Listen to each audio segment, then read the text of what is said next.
امریکہ کی death valley میں اپنے آپ چلنے والے پتھروں سے لے کر تھائی لینڈ کی میکونگ ریور سے نکلنے والے آگ کے گولوں تک، کیا ہے ان کے پیچھے اصل کہانی، جس کو جاننے کے لیے سائنٹسٹ اور ایکسپرٹس نے اپنی نیندیں بھی اڑا ڈالی۔ ناظرین، اس دنیا میں ہر وقت کہیں نہ کہیں بے شمار ایسی چیزیں پیش آ رہی ہوتی ہیں جن کو دیکھ کر انسانی دماغ یا تو دنگ رہ جاتا ہے یا تو اس کو قبول کرنے سے انکار کر دیتا ہے، اور دماغ کا یہی ری ایکشن ہمیں بار بار سوچنے پر مجبور کرتا ہے کہ اگر یہ ہوا تو آخر کیسے۔ آج آپ دیکھیں گے اس دھرتی کے چند ایسے نیچرل فینومیناز جن کو یا تو سائنٹسٹ ایکسپلین کر بیٹھے ہیں یا تو وہ ابھی تک سائنس کی پہنچ سے بہت دور ہیں۔ تو آئیے شروع کرتے ہیں۔ Number 1، frozen bubble lake. Canada میں خوبصورت پہاڑوں کے درمیان یہ ہے ابراہم لیک۔ یہ لیک پورے 28 کلومیٹر تک پھیلی ہوئی ہے اور سردیوں کے موسم میں یہ لیک پوری طرح فریز ہو جاتی ہے، لیکن فریز ہوتے ہی اس میں بے شمار راؤنڈ شیپ کے ببلز پیدا ہو جاتے ہیں۔ یہ ببلز بلو آئس کے بیچ میں سے بآسانی دیکھے جا سکتے ہیں، جس کی وجہ سے ونٹرز میں یہ لیک ٹورسٹ اسپاٹ بن جاتی ہے۔ دیکھنے میں تو یہ نیچرل فینومینا بہت ہی خوبصورت لگتا ہے، لیکن اگر اس کے قریب کسی نے تھوڑی سی بھی آگ لگائی تو یہ پوری لیک ایک زوردار دھماکے سے پھٹ بھی سکتی ہے۔ لیکن آخر کیوں؟ آخر اس لیک میں یہ ببلز آتے کہاں سے ہیں اور ان کی وجہ سے یہ لیک اتنی زیادہ ڈینجرس کیوں ہے؟ اس حوالے سے ریسرچرز کا ماننا ہے کہ یہ ببل میتھین گیس کے ہیں۔ یہ ڈینجرس گیس لیک کے اندر موجود گلے سڑے پودوں میں سے نکلتی ہے، اور سردیوں میں جب لیک کا پانی فریز ہوتا ہے تو ساتھ ہی یہ ببلز بھی فریز ہو جاتے ہیں، لیکن فریز ہونے کے باوجود بھی ان ببلز میں میتھین گیس موجود رہتی ہے، جس کو اگر ذرا سی بھی چنگاری دکھائی گئی تو پوری 28 کلومیٹر کی لیک میں پھیلے ہوئے ان میتھین ببلز کو آگ بھی لگ سکتی ہے۔ Number 2، selling stones. امریکہ میں ڈیتھ ویلی کے مقام پر ایک عجیب و غریب فینومینا نوٹس کیا گیا۔ یہ دیکھا گیا کہ اس ویلی کے باٹم پر جو پتھر پڑے ہیں ان کا ایک ٹریل بنا ہوا ہے۔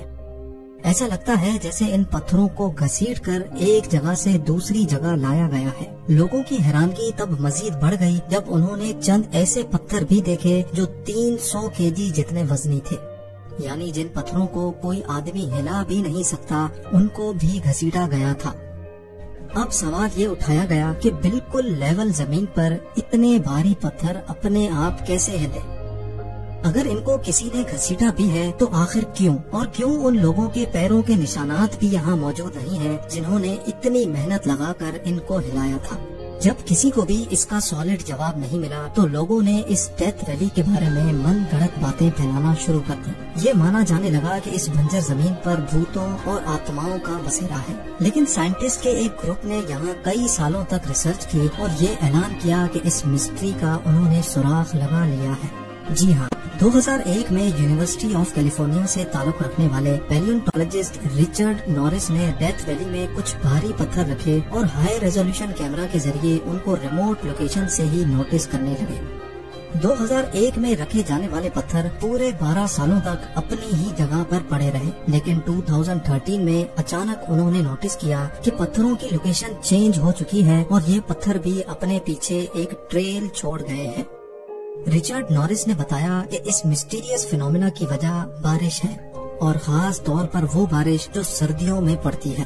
ان کا کہنا تھا کہ جب سردیوں کے موسم میں یہاں بارش پڑتی ہے تو اس جگہ پر پانی کھڑا ہو جاتا ہے اور رات کو سردی کی وجہ سے پانی کے اوپر برف کی ایک تہ جم جاتی ہے جو پانی کے اوپر ہی تیرتی رہتی ہے۔ اسی دوران تیز ہواؤں کی وجہ سے تیرتی ہوئی برف موو کرتی ہے اور یہاں پڑے ہوئے پتھروں سے ٹکراتی ہے۔ کیونکہ برف کی اس تہ کا وزن پتھروں سے کافی زیادہ ہوتا ہے، تبھی وہ پتھروں کو بآسانی ہلا کر ایک جگہ سے دوسری جگہ لے جاتی ہے، اور جیسے ہی یہاں کا پانی ایوپریٹ ہو جاتا ہے تو ہمیں کچھ ایسا منظر دیکھنے کو ملتا ہے۔ نمبر 3، ہڈن بیچ۔ میکسیکو کے ساحل سمندر سے 7 کلومیٹر کی دوری پر سمندر کے بیچوں بیچ ایک چھوٹا آئی لینڈ ہے جو میریٹا آئی لینڈز کے نام سے جانا جاتا ہے، لیکن اس سے بھی زیادہ یہ یہاں موجود ہڈن بیچ کی وجہ سے فیمس ہے۔ جہاں نارمل بیچز پر دور دور تک صرف پانی ہی پانی نظر آتا ہے، وہیں اس ہڈن بیچ پر ایسا کچھ نہیں ہے، کیونکہ یہ بیچ زمین کے اندر ایک سوراخ میں بنا ہوا ہے جو چاروں طرف آئی لینڈ کی گرینری میں چھپا ہوا ہے۔